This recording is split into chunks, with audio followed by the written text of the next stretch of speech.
great American fisherman, he'll fish anywhere.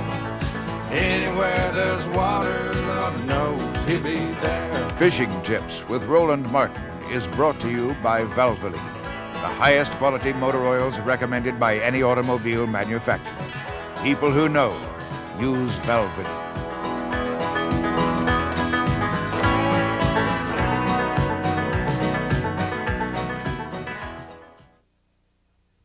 Oh, son, that's a big one. I'll tell you what, nothing excites me more than catching a big old bass. And this is a big one, folks. This is a big old bass.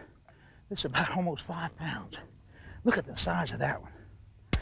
Great, great, great fish.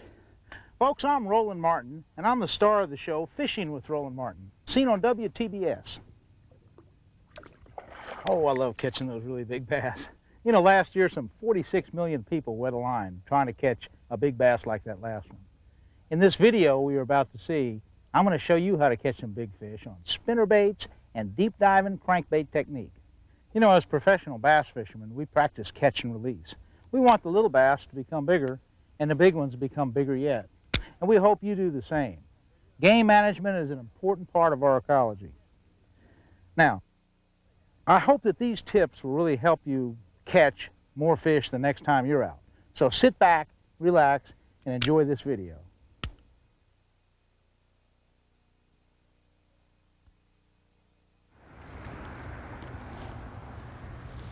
Spinnerbaits. That's the topic of today's show.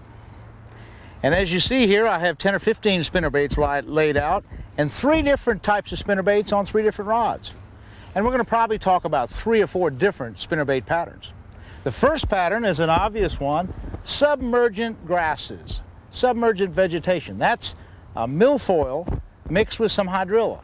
Now we're actually fishing a tidal river on the East Coast, but this same type of grass, milfoil, occurs all through the TVA chains.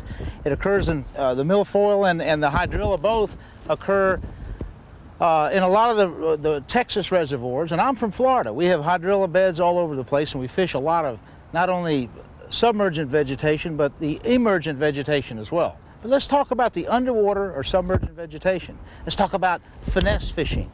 Using a small spinnerbait like this one, a little number 3 blade, a 1/4 ounce bait, about 12-pound line, and just finessing it or dropping it off those shady edges right on the edge of the current. Let's see if we can't catch a bass. I'm going to ease over to the grass bed. I'm going to make a fairly long cast, running my trolling motor at a fairly slow speed. And if you can visualize what's happening here, there's a little bit of a current coming down this edge. And so there's some points of grass that stick out. And there's little eddies behind the points, and the sun is in that direction, so the shade of the sun is creating a shadow on this edge of the hydrilla and of the milfoil. That's why this edge is probably a better side to fish than that other side, because that other side the sun is hitting into it. Here we have a shady edge of grass. Okay, I'm going to throw just above that log. I'm just going to drop that spinnerbait down. Water's about 4 or 5 feet deep on the edge of that hydrilla.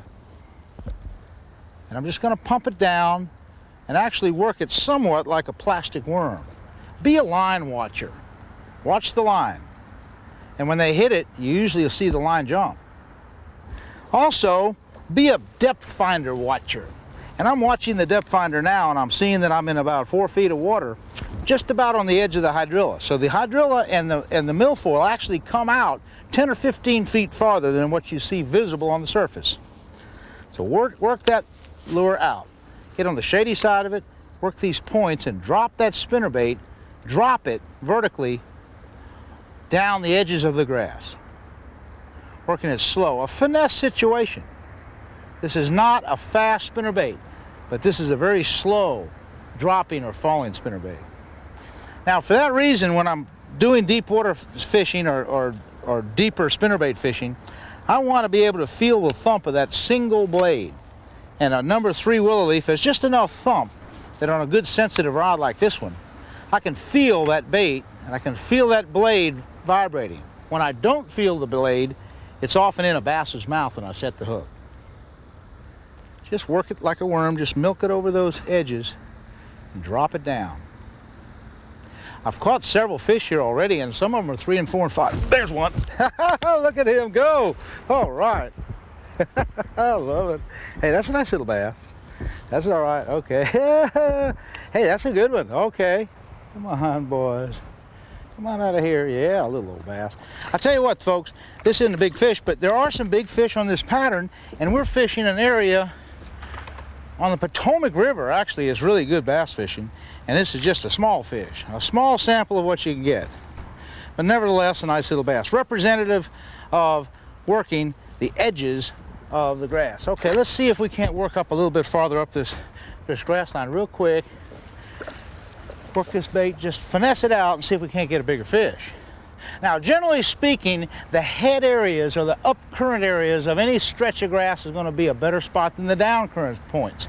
So you'd expect to catch smaller fish on the lower edge and in the middle. However, up on the very top end, that's where the fish would congregate, the feeding fish would move and migrate as far up on that grass line as possible, up tide.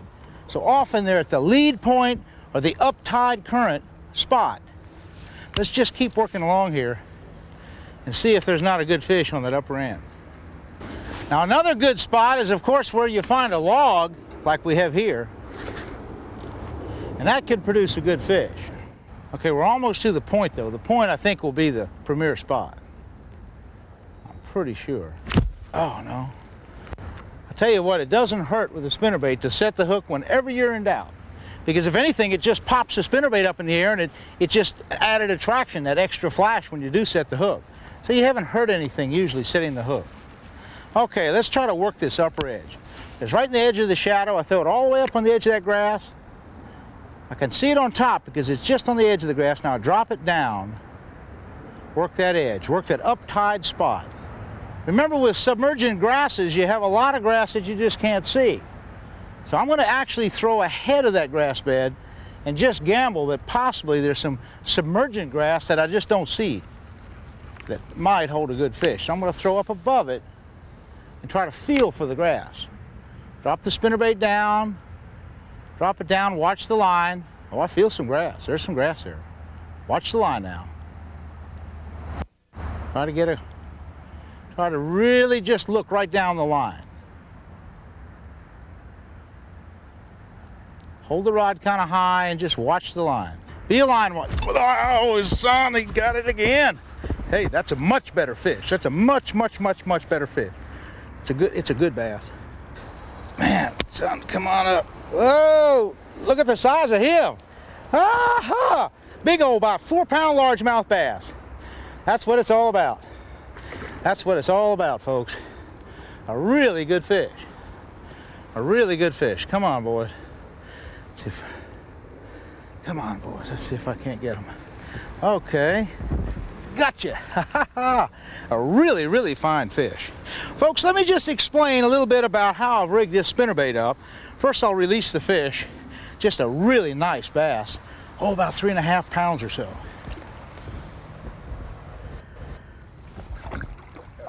I love it. Good, beautiful bass. Okay, the rig that I'm using for today's fishing.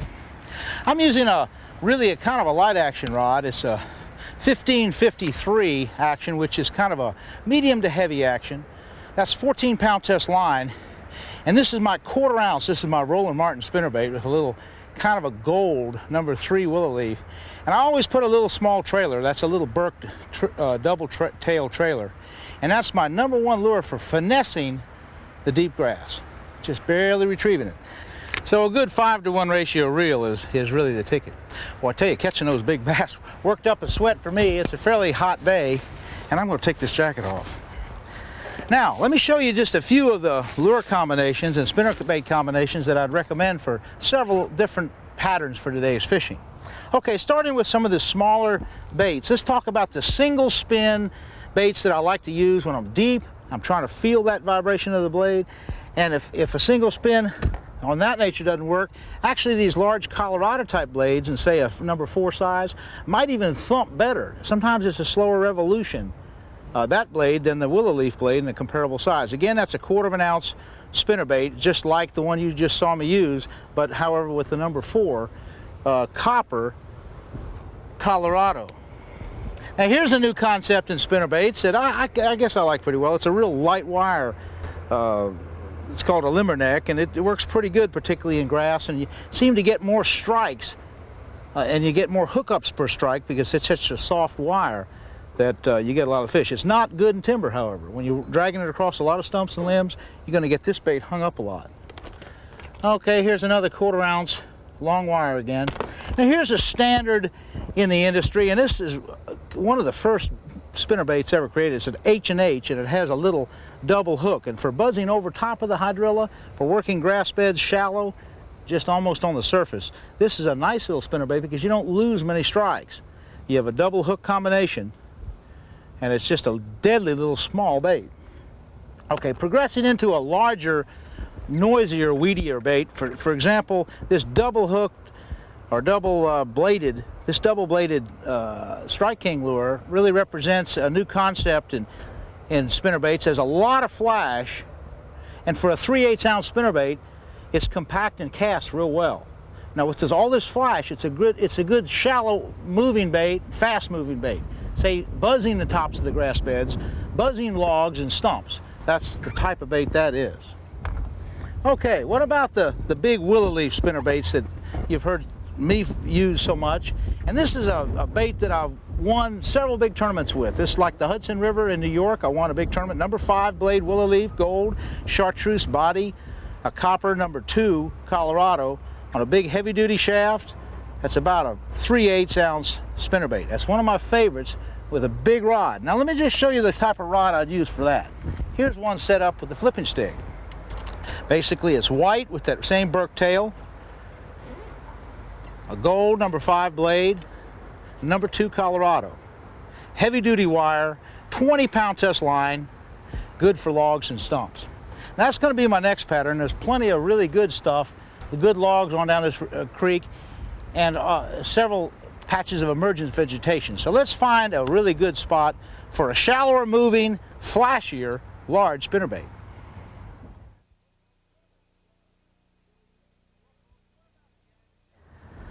Well, folks, what about the adage of a big bait versus a big bass? Well, I believe in that, and often when I'm after bigger fish, particularly bigger spinnerbait fish, I like the number 5 blade. Now, I'll be honest with you, in tournament competition, I don't catch as many on that number 5 blade, but I do catch more quality fish. So that's certainly a big consideration. Now, if I'm after big fish, I want something I can handle them with. This is probably the ultimate in spinnerbait fishing. This is a flipping stick. A good 5-to-1 ratio reel. This is a 1753 flipping stick that has plenty of power. And I'm fishing 20-pound test line because I'm after really big fish. This same combination has won me 3 national tournaments fishing spinnerbait, so it certainly is my big fish pattern. Now I'm going to look for really heavy cover in the form of boat docks, brush piles, beaver dams, fence rows, old ships. Any type of really heavy cover, the heavier the better when you're talking about a big fish. Now, why does a bass hit a spinnerbait? Well, they hit it basically a lot of times because of reflex action. Often he's sitting in an ambush point, like an old stump or a log. He's sitting in the shade and protection of that ambush point, content to being there, maybe not hungry, not spawning, just being there. And all of a sudden a flashy spinnerbait comes right in front of them. Well, how you accomplish that is basically finding some real good heavy cover like this log, and then just trying to imagine just where in that log he might be. What about the very end where the current's breaking? That's a good spot. What about the crotch of the tree, right up towards where the 2 big limbs come together? That's a very likely spot. Well, what about just along the big trunk of that tree? Well, that's a likely spot. So there's really 3 likely spots on this big tree, so how am I going to fish it? Well, the best cast is the first cast. So I'd like to hit all 3 of those spots with one cast, the very first cast. So watch what I'll do. I'll just keep easing forward, just easing forward on this log, getting right up where I can line up all 3 of those spots. Okay, I'm going to throw right down the log. Throw right down the log as best I can. And with this long rod, I can move my spinnerbait left to right. Okay, let's try for the first spot. Up a little bit to the right, that's all right. I'll come across the log, I'll come bouncing across it. I'll come over across that grass, come right down there where that, ooh, that's a good looking spot. Oh, a little bit too much current to accomplish what I was trying to do, but basically throwing down the log is the best way to fish them. That's a little bit too much current to hit all 3 spots, but nevertheless, I'm gonna make a few more casts doing that. So right down the log again. Drop it down, out of sight. Watch that spinnerbait. Drop it down in that current. Oh boy, that's a good looking spot. I'm gonna hit the end of this log here for a second. He might be more on the end. Throw it out in the current. With this longer rod, I can sweep it back and forth. Okay, it's sweeping across there. I can come right across that. Boy, that's a good looking spot there. Ooh, he didn't hit it, but that's a good looking spot. And often make several casts. Of course, the first cast to an area probably is the best cast. So anytime you make the first, there's one. Oh, damn it, there he is. Oh, son. Oh, oh, hey, hey, way to go. Oh, man, alive. What are you talking about? That's a big old bass. That's a big old bass. Oh, son. Come on out here. Oh, son, look at the size of him. Woo-hoo. Oh, big old bass. I'm talking about a big one. That's about a 5-pound fish. Come on, boys. Oh, what a big, nice bass. See if I can't land him. Oh, boy, that's a good bass. Look at the size of him. Big bass, big spinnerbait. You saw it, folks. That's the way to fish a log. Try to line up your spots. Try to come down the log, straight retrieve, and after all, horizontal cover, like in the form of a log, horizontal cover offers a lot more good hiding spots for really big fish like this one. That's what it's all about. Well, there's still some other fishing, so don't go away. I'm gonna let this one go. I love it, I love it.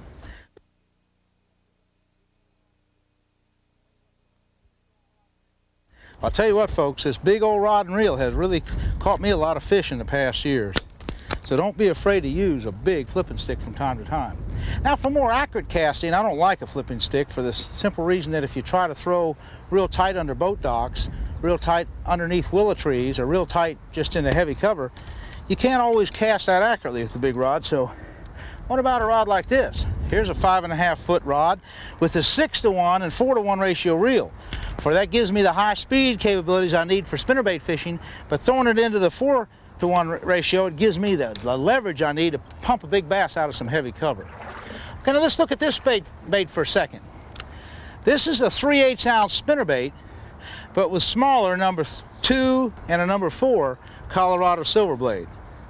Now, I like in dingy water like we have today, I like either gold, and occasionally the nickel blades like this or silver blades are fine. The white seems to be the color for today's fishing, so I'm going to kind of stay with white.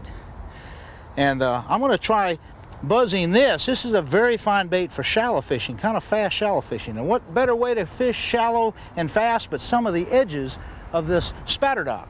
Now, spatterdock is a pattern all in itself. It's just a great area, and again, what you look for are the irregular features. You look for the points of spatterdock, you look for the pockets of spatterdock, and you also look for individual clumps or isolated clumps of spatterdock. Now, a lot of people would get way out from the shoreline and fish way in like that. That's not the way I fish spatterdock. I don't fish just into it and out of it, but rather I get up right close to it, really close to it, and I find the points, and I get really close to the spatterdock, and I'm going to get in position in a minute and start fishing the current points and the pockets along the edge. Let's get in position.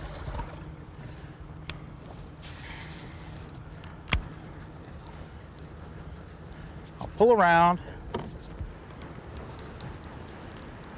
get real close to the edge. There's a real nice point right down there. It's just gorgeous. I get real close to the spatterdock. Well, folks, this is a real good looking point. There's a lot of good cover here. There's not only good spatterdock points, but there's some really good logs in the area. Now, this point looks pretty good too. All that over there looks fair, but again, I prefer the points over just straight shorelines of grass or a pocket. Now, there's a little pocket of grass that comes across of spatterdock right there. That's a little pocket, and that could be pretty good, particularly since there's some old pilings here. Anytime that you add pilings or logs to the emergent vegetation, be it bulrushes, be it lily pads, or be it cattails, anytime you put a log in there or some extra heavy cover, that's always a plus for the cover. Now it's a sunny day, fairly sunny day, so the bass are going to prefer to be in the shadows of this stuff. So I don't really work the edge. I try to get through the center. I try to throw my spinnerbait right in the middle of stuff, ease it through there. And this spinnerbait is so weedless, it's probably more weedless than any of the other two spinnerbaits that I've used today. It has a real heavy-duty wire adjusted fairly tight to the shaft. I'm using 20-pound line so I can work it through this cover. Trying to find a real good fish in this heavy stuff. Kind of drop it over stuff, drop it down on things. Kind of bulge it along the top, drop it down. Find little lanes through the heavy cover and keep working it. Just drop it over stuff. Watch that, watch it. There he is, he's got it. Oh, son, he's in there. Uh-oh, he's wrapped up in there. I'm gonna have to go through and try to get him. I don't know how big he is, but he's all wrapped up. Here he comes, here he comes. He's coming out now. Come on, boy. Oh, son. Yeah, hey, good little bass. Hey, nothing wrong with him. Yeah, I love it. Hey, that's a nice fish. There's nothing wrong with him. That's a good fish. Oh, yeah. Yes, sir. Hey, that's a good bass. Nothing wrong with him at all. I love it. He thinks he's a monster. He is a pretty nice fish, though. Tell you what, this Potomac River has some beautiful bass in them. I'm telling you. This is a great little old spot for really trophy fish. Real nice size little tournament fish. Not a thing wrong with him. I'm gonna release him. Water's pretty clear right here. So folks, what do you think of spinnerbait fishing? You'll have to admit, it's a combination between visual action, because a lot of times you see the bait up on the surface. It's a combination of worm fishing, because you're watching that line. It's almost like you're fishing a plastic worm or a jig. And then it's a combination of good heavy tackle fishing, almost like flipping itself when you're working real big heavy cover. So look, join us in a little while. We're going to keep fishing. There's a lot of good fishing here, but remember, spinnerbaits are some great, exciting action.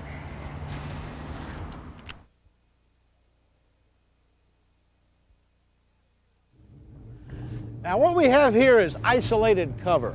Isolated cover really represents a concentrating factor for these bass. Now this is a large flat, a couple feet deep. The river channel runs just a few feet out. Nice 20 and 30 foot water. But this river flat, the actual flat itself, is only like 2 feet deep. So I'm going to try to find large isolated pieces of cover like this big tree. The wind's blowing hard, and I'm going to probably choose a flipping stick from the standpoint that I need that heavy tackle. I need that heavy situation, because you could have a lot more limbs down here than I can't see. What a good looking bunch of logs. Really good looking log pattern. Log pattern. What do I mean by a log pattern? What's a pattern? Well, you know, I wrote a book a few years back. It was called Roland Martin's 101 Best Bass Catching Secrets, and it was really 101 Best Bass Patterns. And one of my favorite patterns was flipping these big logs like this, like we have here today. So what are the ingredients of a pattern? Well, the definition of a pattern is really that exact set of water and cover conditions that are attracting fish to that particular spot and other similar spots. So what we have is water and cover conditions. What are they? Well, first of all, we're dealing with water depth. That's probably the most important ingredient of any pattern, about 2.5 feet deep. We're dealing with horizontal cover itself, the logs that offer a lot of shade and sunlight protection for the non-eyelided bass. We're dealing, number 3, with dingy water conditions. It's midsummer, water temperature is about 75 degrees, the fourth portion of this pattern, 75-degree water temperatures, shallow water, dingy water, with plenty of good cover. So they're really the ingredients of today's pattern. You know, it's really nice fish too. Once you find the right kind of spot, you can catch some 3 and 4 pound bass. Boy, what a neat looking spot. Now, the current forms another type of ingredient for this pattern, and that is the wind forms a current that's sweeping in onto the interface of this log. And so anywhere on this front end of this log jam ought to be a really excellent spot. Maybe even behind the log. Drop it in some of those logs right in here. There's one. I got him now. Son. Oh, son. Hey, look at that. Oh, hope this line holds up. Hold up, hold up. Ho, ho, ho, ho, ho, son. That is what flipping's all about. There we go. Big old bass, son. I love it. Big old giant fish. 3 or so pounds. That is so neat. And you know, really, the advantage with catching big fish like this is you got to use that heavy flipping tackle to do it. Okay, Lake Weiss, you're all right. Let me just explain what I got here so that you can best understand my complement of tackle. I have a number 11 pork chunk that's pretty well worn out. I have a 1/4 ounce jig that I designed myself, nice permanent weed guard. I have some, well actually this is 720. It's a new type of oval line. It's extremely tough and durable. A 7.5 foot flipping stick and a nice high speed, heavy duty casting reel. This particular reel has a locking mechanism where it, the drag is actually locked down. It's a fighting drag that if I want to have just nothing but solid drag, I have the lever to do it with. I'm going to keep it up in this position, and I'm going to see if I can't flip again in here. I actually blew up against this log and it was real quiet. It eased over here. And this log, if you look at it, this is it. We're on a point. Now you got to visualize the wind's blowing down this way, causing a current to flow into this big log jam. It's not very deep. In fact, what I like to do is I'll push down the water here and see how deep it is. It's a good hard sand bottom. There's no mud. It comes up to this guide, so it's about 2 feet deep. And hard sand bottom. And just work this log jam. And there could well be another bass in here. Not a bad little spot. Not about a 3.5 pound fish. Really nice one.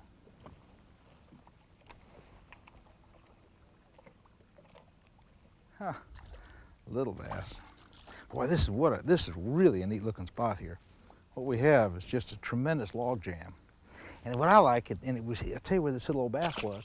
He was right on the edge of that green stuff. If you kind of shake your jig through it, like I did on that last time, I just shake it down through there. There's another one. There's another one. Bigger one. But there's a whole bunch of them in there. That's really neat stuff. That's a nice little keeper.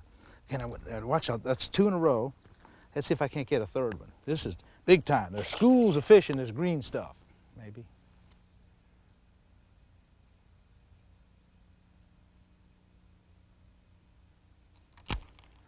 Right there.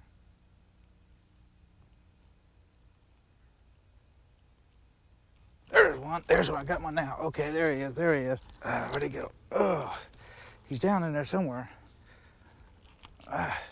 Oh, son. Hey, look, I tell you what I got, folks. It's a big old spotted bass. It's a spotted bass. It's not a largemouth. Now look, there's a difference in largemouth and spotted bass. And basically, I'll show you the difference. That is not a largemouth. That's what they call a Coosa River spotted bass. And the basic way to tell is they have pharyngeal teeth or pharyngeal teeth right there on that little patch of tongue. I don't know how to pronounce it, but it's pharyngeal teeth, and it's a little patch of teeth on the tongue. Probably the easiest way to tell spotted bass from a largemouth. That's a real nice one. The Coosa River, by the way, holds some of the really big records on on spotted bass or Coosa River bass. They've caught them up over 9 pounds. That's a real nice spotted bass. Okay, folks, that is a school of fish. Again, I'm going to check my line. This is really fun. Check my line, check my jig, check my drag. Throw right underneath those limbs. Drop it down 5 or 6 feet. Keep a tight line. I like to feed the line down, just a little bit of back pressure on my line so that I can watch and feel the line as he hits it. But I really watch the line. Sometimes the strikes are not felt, but seen. Okay. Drop that jig in, put it in gear. Always put the reel in gear as soon as you get it free of the reel. As soon as you make your cast, put the reel in gear. Don't ever leave the reel free of spool. Oh, that's terrible. They will just absolutely eat you up. A big 5 or 6 or 7 pound bass will backlash the reel. You can't hold on to it out of gear. A lot of people ask about flipping with a spinning reel on a rod like this. And I don't recommend it. I really don't think you can flip properly with a spinning reel. Sure, you can cast well with the spinning reel, and you can pitch well with the spinning reel, but it's hard to flip like we're flip casting or conventional casting. It's tough with a spinning reel. I wouldn't recommend it. You know, certainly the concept of flipping and the concept of jig fishing is nothing new. In fact, years ago when I was just a little kid, say 16 years old back, I don't know, I'd read Jason Lucas and I'd read Sam Walsh, all the great Lake of the Ozark guides would all fish jig and eel combinations back in the 40s, back in the 50s, back in the 30s. I really didn't start fishing jigs seriously the way I'm fishing them now until about 15 years ago. And that was with the advent of flipping. Up to that time, I'd casted a few jigs with a casting tackle much like this here, and I still cast jigs. In open water situation, I'll take a jig, say a 1/4 ounce or even 3/8 ounce, and I'll usually put a number 11 pork chunk on it. Today we're using the chartreuse and black, but I'll use sometimes just a solid black. And I'll just cast this at logs and work it much like a plastic worm.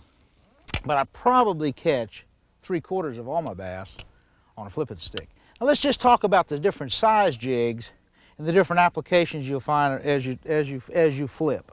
Starting with the 1/4 ounce like we're using today, I've decided to use a real slow falling jig. This is a lure I designed. Currently, I think Blue Fox Manufacturing makes a lure much like this. But there are many companies that make 1/4 ounce jigs. One problem you'll have in 1/4 ounce jigs, one company will call their 1/4 ounce, and the next company will call a much larger or much smaller size still a 1/4 ounce.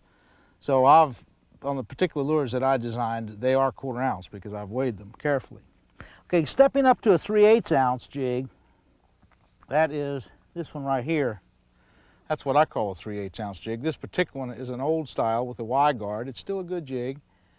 And it has the living rubber skirt. I've gone to living rubber almost exclusively over the bucktail, even though 10 or 15 years ago all I used was bucktail. But the living rubber seems to be a better imitation of a crawfish. Okay, going up to the 1/2 ounce size, you have some really big ones here. Here's just a big giant one.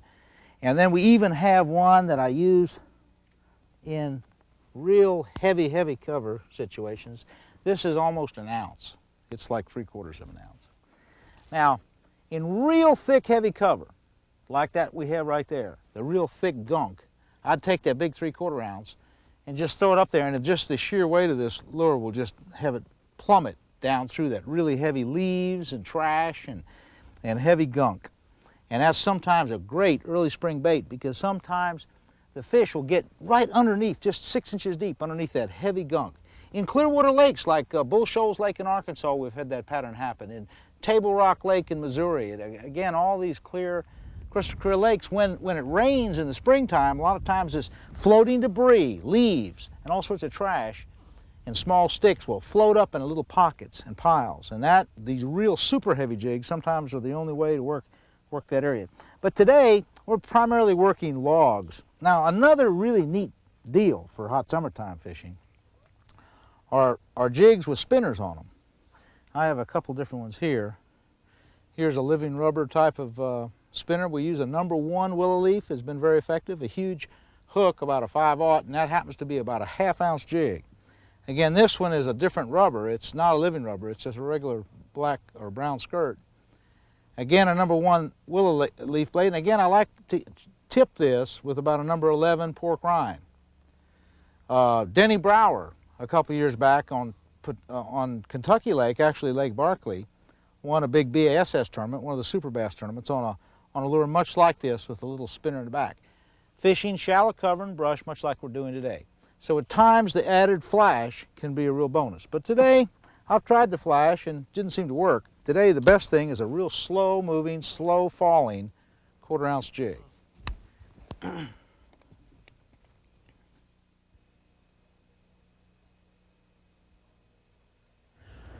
Folks, have you ever cranked up a big bass? Boy, I have cranked up my share of bass. What's a crankbait? A crankbait is nothing more than a minnow-looking bait like this one that just comes through the water at a fairly high speed. There's a whole bunch of them here, and I'm going to show you several today. Some of the swimming minnow types, some of the underwater plugs like this crawfish-looking one, and ones that have really deep diving lips, as well as just shallow baits. Well, we're getting close to this barge, so what I want to do here, I want to back us up, get us out of this area. There's an old barge here. Now, this spot is a really perfect kind of crankbait place. Crankbaits are normally the best kind of places near deep water. You're talking about cranking stumps, you're talking about cranking underwater logs, talking about cranking riprap, log jams, old boats and wrecks like this, piers, fairly deep areas. And there's a lot of heavy cover underneath there. I'm going to have some heavy line. I'm just going to throw my bait out there and just keep diving down, hitting stuff until a bass hits back. It's hitting all kind of junk. You get hung some, but if you don't run too fast and if the plug doesn't turn over on you, you can just keep running it along and hitting all that junk underneath there.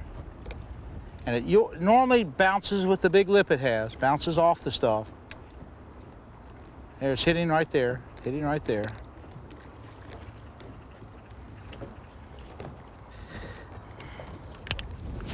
I'd like to use a 6-speed reel like I have here. This is a 6-to-1 ratio and also a 4-to-1 ratio reel.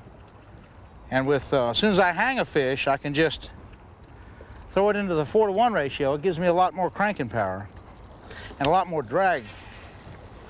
Okay, crank right down next to those timbers.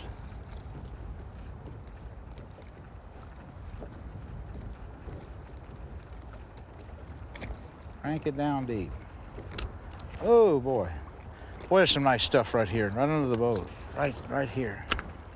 Cast and retrieve. Now the secret of crankbait fishing is just a saturation of casts. You have to just cast and retrieve just 10,000 times a day.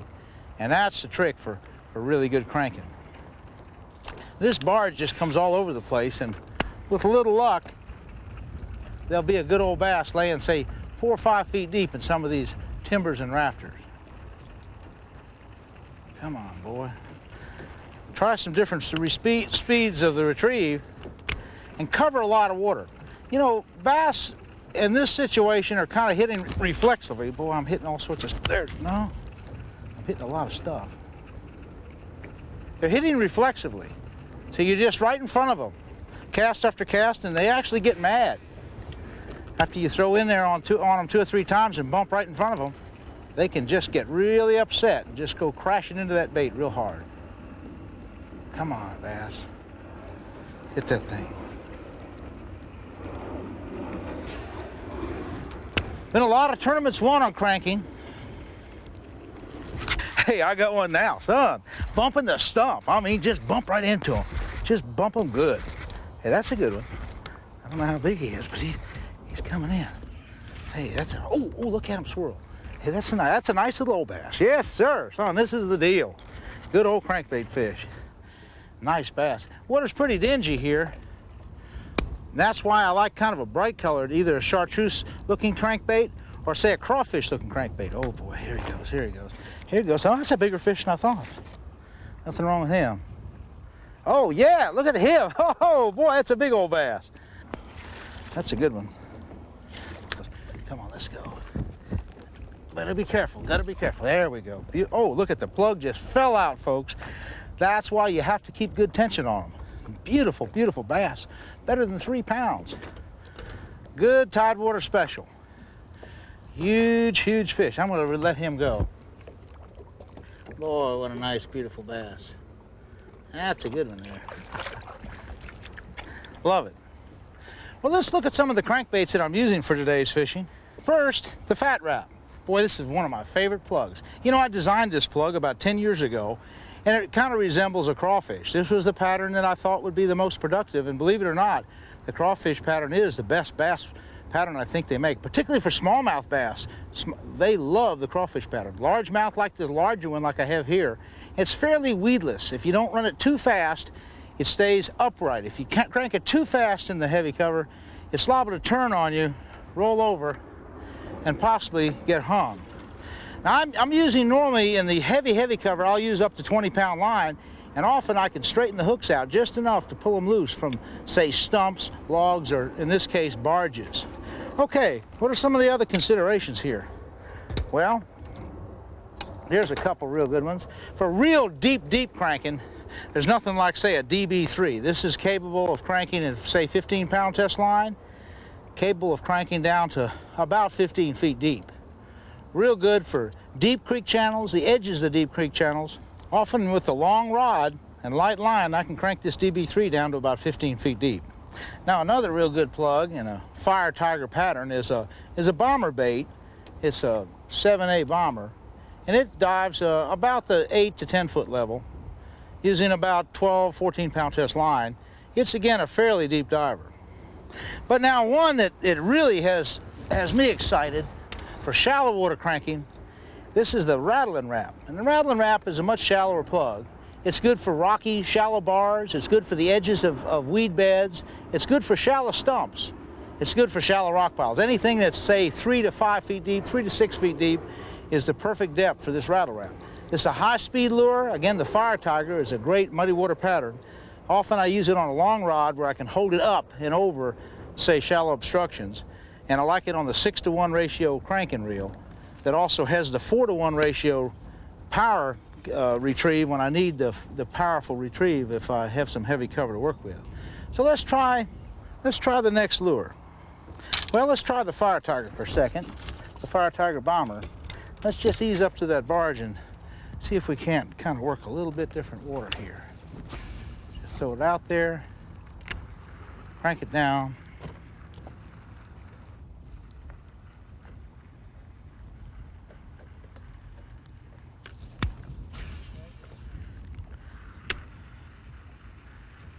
Good looking spot. Really good looking spot.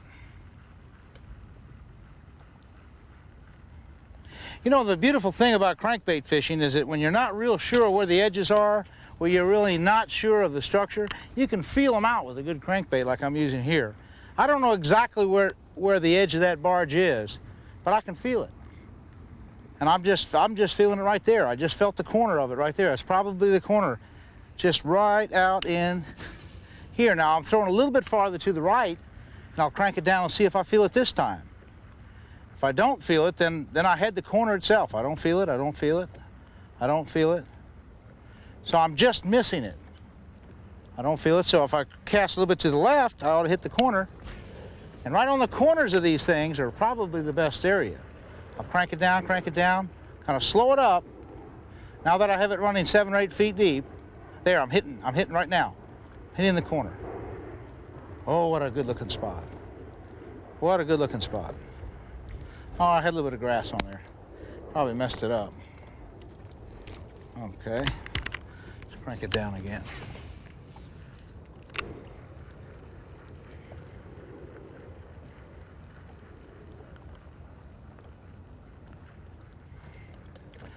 There, nope, hit it that time. Oh, what a good looking place. A lot of times with crankbait fishing, you can make just tens of thousands of casts in a day's time, and if they're hitting a fast lure, you can really, really do well. There you go. Oh, I'm hitting a lot of good stuff out there. A lot of stuff out there. Tremendous amount of stuff out there. This is where you ought to be. Come on, bass.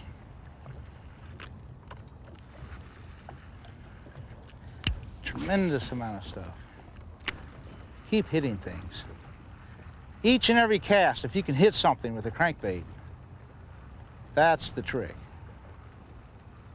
Keep hitting the bait. That's it. Hit it, hit it, hit it. Right out there.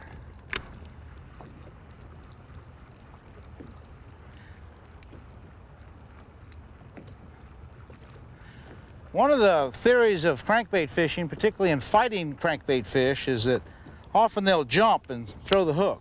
So a lot of the guys use real soft rods, real soft fiberglass action rods. I don't use a fiberglass rod. I use a fairly light tip. This particular rod is a 2-action. It's a 1552. That means it's a 1-piece, 5.5 foot 2-action, which is fairly soft. This line is only 12-pound line, so I'm not really heavy. The reason why I'm using 12 is to get it a little bit deeper, a little bit faster. That's just a real good line for most medium running crankbaits, particularly in dingy water. Now, if I were trying to crank real deep, I'd go lighter yet and use a much bigger bait, like that big DB3 or like a Maxi-R, and get down all the way to maybe 18 feet deep. There's it. No, it's hung. No, that's not hung. Ha ha, son! That didn't hung. Look at that rod tip. That's a nice big old bass. Yes, sir. I love it. That old cranking, kind of slow cranking. Once I made the contact with that good structure, I just kind of cranked it down slow. I don't know how big he is. We have a winning combination here. This is a great big old bass. And I don't know how big oh, son! Look at that thing. Oh, man alive. A winning combination. The Valvoline team. I'm proud to represent Valvoline in today's show. And I'm proud to be catching these great big bass for Valvoline. It's always a lot of fun working with good people and working with good bass. Particularly big giant ones like this one. Son! Ah, there it is. The winning combination, folks. So whatever you do in your bass fishing, try to be versatile. Try a lot of different things. And in today's show, we showed you some good flipping techniques in Lake Weiss. Here on the Potomac River, we showed you some good crankbait fish like this one here. And a little bit ago, we showed you some real good spinnerbait technique for equally nice bass as well. So for the winning combination, you got it right here, folks. Valvoline and big bass. He's a great American fisherman. He'll fish anywhere. Anywhere there's water, Lord knows he'll be there. Fishing Tips with Roland Martin was brought to you by Valvoline, the highest quality motor oils recommended by any automobile manufacturer. People who know use Valvoline.